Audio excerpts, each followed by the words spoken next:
আমাদের সম্মানিত আমিরে জামাত ডাক্তার শফিকুর রহমানের সভাপতিত্বে এই বৈঠকটি অনুষ্ঠিত হচ্ছে। বৈঠকে নায়েবে আমিরবৃন্দ, সেক্রেটারি জেনারেল সহ নির্বাহী পরিষদের সব সদস্য উপস্থিত আছেন। এছাড়াও এই বৈঠকে আমাদের মহিলা বিভাগের দায়িত্বশীল নেতৃবৃন্দ আছেন এবং বেশ কয়েকজন বিশেষজ্ঞ ব্যক্তি আমাদের এই বৈঠকে অংশগ্রহণ করেছেন। বৈঠকের আলোচ্য বিষয় সম্পর্কে আমি বলেছিলাম যে আগামী 22 তারিখ থেকে যে নির্বাচনী প্রচার কাজ আরম্ভ হবে, এর একটি শিডিউল আমরা রেডি করছি। খসড়া আমরা প্রস্তাব বৈঠকে আসছে, সেটা চূড়ান্ত হবে। সফরের বিস্তারিত বর্ণনা, কোন কোন জেলায় কখন, কোন আসনে কখন আমরা যাব, কে কে সাথে থাকবেন, এর বিস্তারিত একটি পরিকল্পনা এই বৈঠকে আজকে চূড়ান্ত হবে। এছাড়াও আপনারা জানেন যে প্রত্যেক দল দিয়ে থাকে আমাদেরও ম্যানিফেস্টো, যেটা নির্বাচনের জন্য আমরা দিয়ে থাকি, সব দল আনুষ্ঠানিকভাবে ঘোষণা করে। তো এটা 22 তারিখের পরেই সাধারণত, অর্থাৎ নির্বাচনী কার্যক্রম আরম্ভ হওয়ার পরে এই ম্যানিফেস্টোটা ঘোষণা হয়। আমাদের ম্যানিফেস্টোটাও আজকে চূড়ান্ত হবে ইনশাল্লাহ, এবং এটা পরবর্তী কোনো একটি সুবিধাজনক সময় আমরা সংবাদ সম্মেলনের মাধ্যমে জাতির কাছে সেটা উপস্থাপন করব। এছাড়াও আমরা আরেকটি গুরুত্বপূর্ণ বিষয় আজকে আলোচনা করছি, সেটি হচ্ছে বিভিন্ন বিষয়ে পলিসি পেপার, অর্থাৎ একটি রাষ্ট্র পরিচালনার জন্যে গুরুত্বপূর্ণ অনেকগুলো বিষয় আছে। আপনারা জানেন সরকারের এই সমস্ত বিষয় নিয়ে আমাদের কিছু পলিসি পেপার আমরা তৈরি করেছি। এই পলিসি পেপারগুলো আজকের এই বৈঠকে প্রস্তাবনা আকারে আসছে। আমাদের বিশেষজ্ঞ পরিষদে যারা আছেন, টিমে যারা আছেন, লিড করছেন, তারা এটি এখানে পেশ করছেন। আজকের এই বৈঠকে এটাও চূড়ান্ত হবে। এছাড়া জাতীয় নির্বাচন সংশ্লিষ্ট অনেকগুলো বিষয় আছে।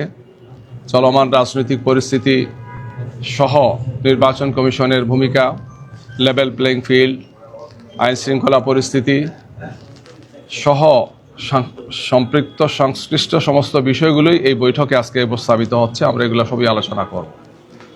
তো যেহেতু নির্বাচনের প্রচার কাজ আর মাত্র 5 দিন আছে, সময় তো খুবই কম, এই জন্য একটা বৈঠকে আমাদেরকে অনেকগুলো এজেন্ডা এখানে আনা হয়েছে এবং আজকে চেষ্টা করা হবে যে সবগুলো এজেন্ডাই ফাইনাল করার জন্যে। যেহেতু দায়িত্বশীলরা সবাই মাঠে চলে যাবেন, এই ব্যাপারে প্রস্তুতি চলছে। এই বৈঠকটা একটু দীর্ঘ হচ্ছে এবং সবগুলো এজেন্ডাই আমরা আশা করছি আলোচনা করে সুসম্পন্ন হবে ইনশাআল্লাহ। এটি হচ্ছে এখন পর্যন্ত বৈঠকের যে কার্যক্রম চলছে তার সর্বশেষ পরিস্থিতি আমি আপনাদের সামনে তুলে ধরলাম।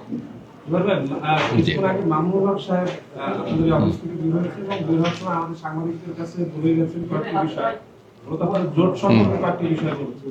অন্যতম যে বিষয়টি বলেছেন যে 12 ফেব্রুয়ারি নির্বাচন, তার আগে যেহেতু ইসলামী আন্দোলন বের হয়ে গেছে, কিন্তু 12 ফেব্রুয়ারির আগে আসলে অনেক কিছুই হতে পারে, ভিন্ন আঙ্গিকে আসলে তাদের সাথে আপনাদের পথ চলা হতে পারে।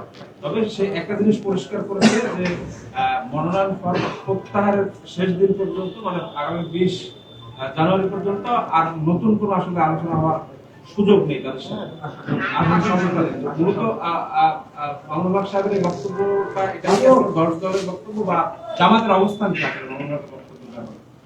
জনাব মুফতি মামুনুল হক সাহেব আসছিলেন আমাদের জামাতের নায়েবে আমির ডাক্তার আব্দুল্লাহ মোহাম্মদ তাহের সাহেবের সাথে দেখা করার জন্য। এই সংশ্লিষ্ট বিষয় সম্বন্ধে ওনারা আলোচনা করেছেন। যেহেতু আমি বৈঠকে ছিলাম, ওনাকে দেখেছি, সালাম বিনিময় হয়েছে। আনুষ্ঠানিক কোনো বৈঠক মনে হয় না এটা। দেখা করতে আসছেন, বিভিন্ন বিষয়ে তো মত বিনিময় করেছেন, উনি ওনার একটা বক্তব্য পেশ করেছেন।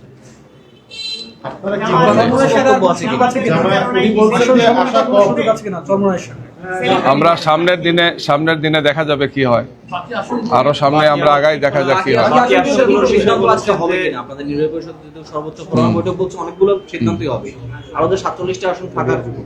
জি, যে 47টি আসন আমরা রেখেছিলাম, তো সেই আসনগুলো সম্পর্কে আমরা লিয়াজো কমিটিকে দায়িত্ব দিয়েছি।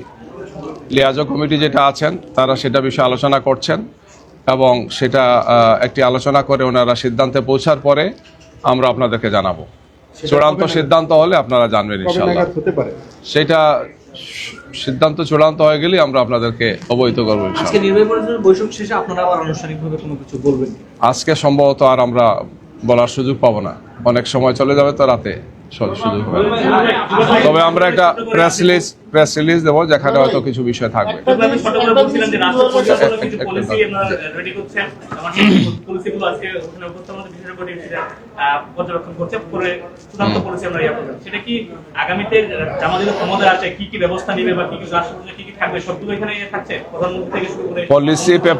পলিসি পেপারটা সাধারণত যদি জনগণের ভোটে একটি দল সরকারের দায়িত্বে যায়, রাষ্ট্র পরিচালনার দায়িত্বে যায়, তখনই তার পলিসি পেপারটা প্রয়োজন হয়।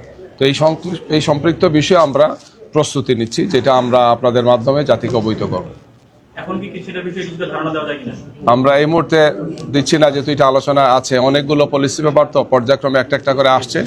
ফাইনাল হওয়ার পর আমরা অটোমেটিক্যালি এটা আপনাদের সামনে উপস্থাপন করব, আর আমাদের ওয়েবসাইটে এটা আমরা দিয়ে দেবো। একটা জিনিস শুধু ক্লিয়ার করবেন যে মামুনুল হক সাহেব বলে গেছেন যে এখন আর ইসলাম আন্দোলনের সাথে আনুষ্ঠানিকভাবে কোনো আলোচনা হচ্ছে না। আসলে কি আলোচনা হবে না? এটা একটু জানাবেন। পাশাপাশি ভাই 11 দলীয় জোট এটা তো ছিল, বললাম, সেখানে এক এটা দল ওনার চলে একটা গেছে। বক্তব্য, আমাদের বক্তব্য আমরা আপনাদের সামনে বলবো। মামুনুল হক এবং বলে- জোটের যেহেতু একটা লিয়াজো কমিটি আছে, লিয়াজো কমিটি আনুষ্ঠানিকভাবে এবার কথা বলবে। মামুনুল হক বলেছেন এই জোট ভাঙার পেছনে তাদেরও ব্যর্থতা আছে, এই ব্যর্থতা রয়েছে কিনা? তাদের বলতে সবার কথাই বলেছে। আমি এই ব্যাপারে কোনো মন্তব্য করতে যাচ্ছি না। জনাব ভাই, একটা বিষয় ইসলামী আন্দোলনের মানে কাছে আপনার কোনো মেসেজ আসছে কিনা আপনাদের জোটের পক্ষ থেকে এখন শেষ মুহূর্তে? কারণ হাতে আর সময় নেই, 22 তারিখ থেকে প্রচারণা শুরু হচ্ছে, কালকের মধ্যে সম্ভবত মনোনয়ন দাখিল যাচাই বাছাই শেষ হচ্ছে। এই মুহূর্তে কোনো মেসেজ আপনারা দিতে চান কিনা, জোটে আসার জন্য বা জোটে না আসার জন্য, বা তাদের যে অবস্থানগত বিষয়টা আছে? আমরা সব সময় বলেছি যে আমাদের দরজা সবার জন্য উন্মুক্ত, এটাই আমাদের সব সময়ের মেসেজ, এখন এই মেসেজ থাকলো।